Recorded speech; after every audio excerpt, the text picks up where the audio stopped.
അസ്സലാമലൈക്കും. ഞാൻ നെയ്പത്തലെല്ലാം ചുട്ട് കഴിഞ്ഞ് ഇത് ലാസ്റ്റായി വെച്ചിട്ട്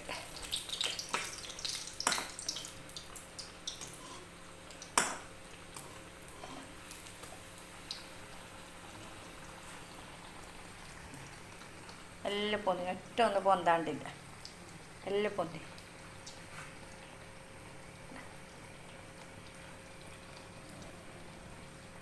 എല്ലാം പൊന്തി.